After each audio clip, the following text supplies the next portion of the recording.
Some more channels got hacked, more Quartzsite issues, and a stern Tater warning.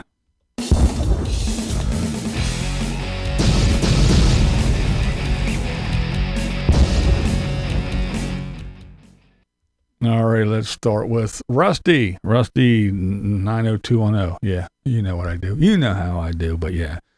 Rusty, he is setting up his, as he says it, 2026 Chevy Equinox 1LT EV. Sounds like Tim, doesn't he? Or I guess I should say Tim sounds like Rusty. But yeah, he's setting that thing up so he can go camp in it.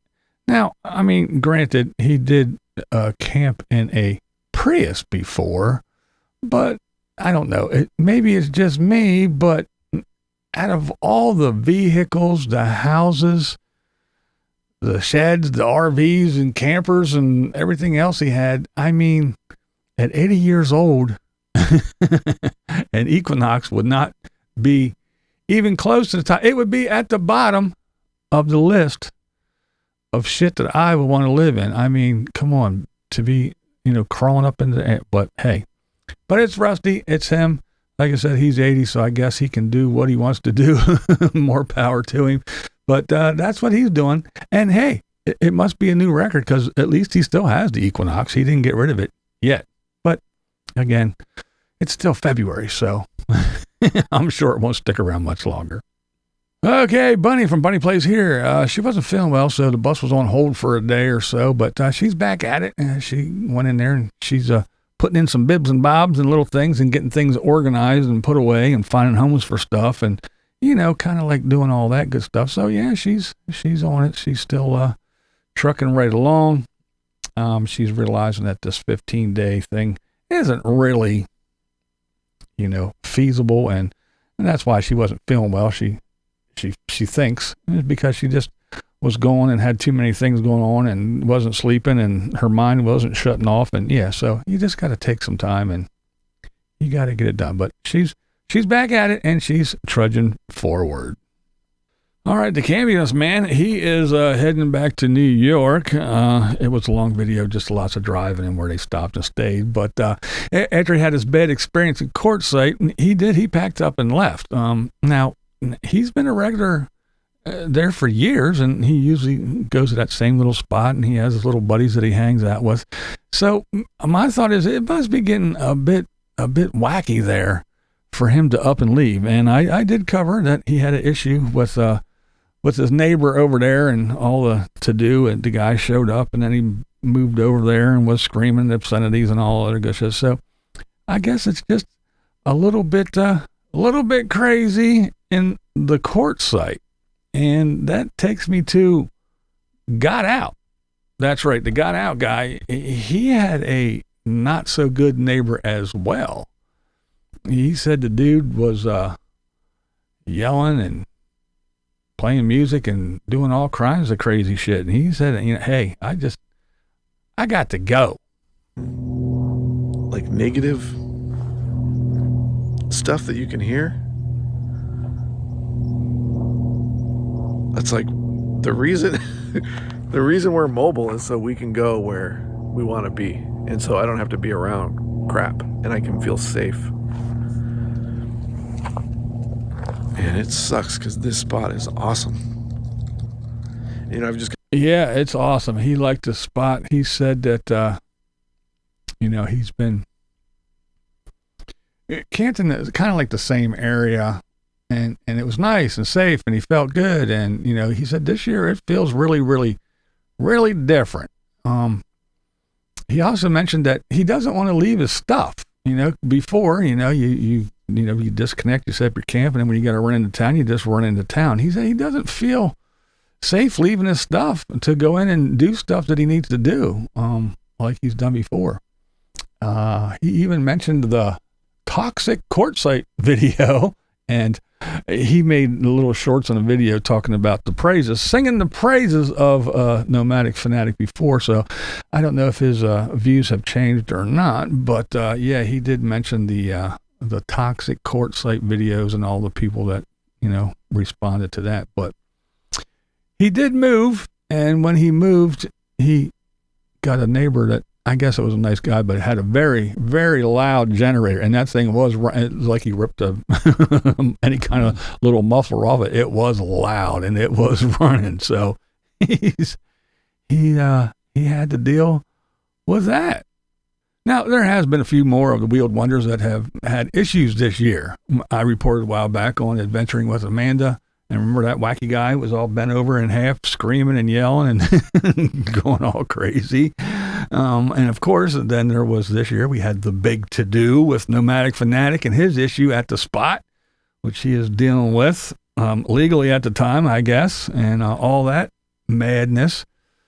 So even though there were those rebuttal videos about toxic Quartzsite, what do you guys think? Is it slowly going downhill? It seems like it to me. I don't know. Is it just that more people are finding themselves in bad economic times and they're living in their vehicles and they know that this Quartzsite area, whether they're boondocking or paying a couple bucks to go to the LTVA, is it just more and more people, or is it just a different group of people, or what do you think? Or is it just the YouTubers saying stuff and it's just the same and it's really not changing at all? It's always been like that. What do you guys think? Now, since I mentioned Nomadic Fanatic, you see that little check mark? His latest video was nothing to really talk about, really. He has a new porch light, and he put up some trespassing signs. He rambles about people knowing where he lives and that they deserve a cookie. There's something about Google accounts and TikTok videos, and I didn't really know what he was talking about. I guess supposedly someone posted his address, and I have no idea who, and I didn't see it, so I don't know. I have no idea what's going on. But someone said they're going to go and post a video on TikTok of them on his property, according to what Tater said. And well, come on. That's just beyond stupid anyway. If you're going to do that, that's truly beyond stupid. And contrary to popular belief and what some people say and what some people believe, you can see my videos. If you've watched them, you know that I have stated several times now, and I'll say it again. Don't mess with people at their home. And yes, even the Tater deserves a safe place to exist, a nice place to be able to lay his head and feel comfortable. Whether it's true or not, I don't really see anybody going there and trudging through the mud or going to, I don't see it. I don't know, but whatever it may be, if someone is saying they're going to go to his property and film it, it's beyond stupid. You don't go to anybody's house, property, RV, whatever, or bad things can happen. And it's this dumb. It's pretty stupid. But all that aside, yeah, it wasn't really noteworthy to me anyway. All right, let's see. More channels have been hacked. That's right. Let's enjoy the journey.life. Remember them guys? I haven't talked about them in a long time. But they got hacked. They had the crypto thing, kind of like Mikey's. They took over the channel and just started live streaming some crypto stuff. Exactly like what happened to Mikey. My fellow Pennsylvanian Victoria Rose, she was hacked. And she, kind of like Mike, she did what Mike did. She clicked on a sponsorship link and poof, watched everything just go away real quick. So yeah, it's more and more and more. They're not the only ones. It's becoming very, very commonplace now here on YouTube. The list is growing, and it's happening to all size channels. Just recently, let's see what I can remember. RVI couple. Of course, we have Mike, Life Redesigned, Tracy, and there's more. And it's not even all the same. It's different. It's kind of wild. Some take over the channel, and again, like we said, they do those live streams where they just take it over and do the live streams and show the crypto stuff and do whatever.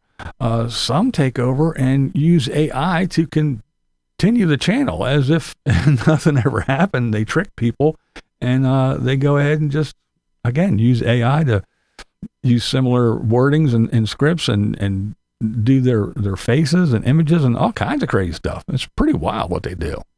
And when they do this, they take everything. I mean, everything's gone. Once they get in and they have your Google account, they have your YouTube, your AdSense, and everything else that's attached to your Google, and which includes your Gmail account, your email. And see, and all this makes it very, very hard to get your channel back, to get anything, done. And YouTube, they make it really difficult too to get your channel back. There's not an easy way to get a hold of somebody and say, hey, over here, help me. You have to know where and how to get in touch with someone. And remember, they can't just send you an email, because the hackers have your email. Well, here, just, log in, change your password, say forgot your password on your Google account. And no, because you have to put in your password to get in, to change your password, to put a new one in. And it's already been changed by the hackers. So they have everything, and they have all your information. And it's kind of crazy. So you have to know what to do. And then, like Tracy's situation, hers is a little bit different. They just didn't, she didn't click on a link, and they just didn't take her channel. She had her identity stolen. So they did everything. They took everything, because like your AdSense, it's attached to you and your tax information and all that.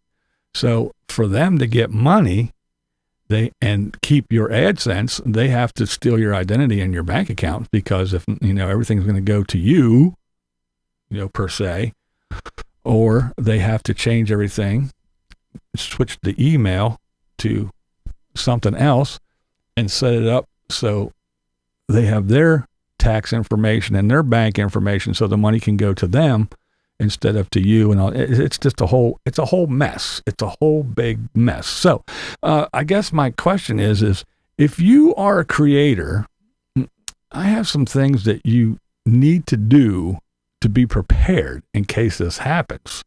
I can tell you what you need to have on hand, where to go to give this information to get your stuff back. And it can be done in no time. Unlike Mikey, who just threw up his hands and let it go, I have some information for you that could make it a lot easier if this happens to you. So, should I make a video explaining the steps that you need to retrieve your channel, or just nobody really cares and let it up to whoever?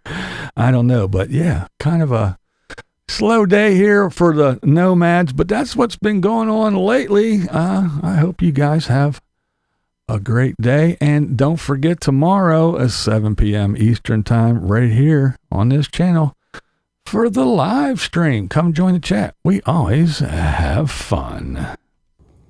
I'm BlindViews. That's how I see it. What we do here is go back.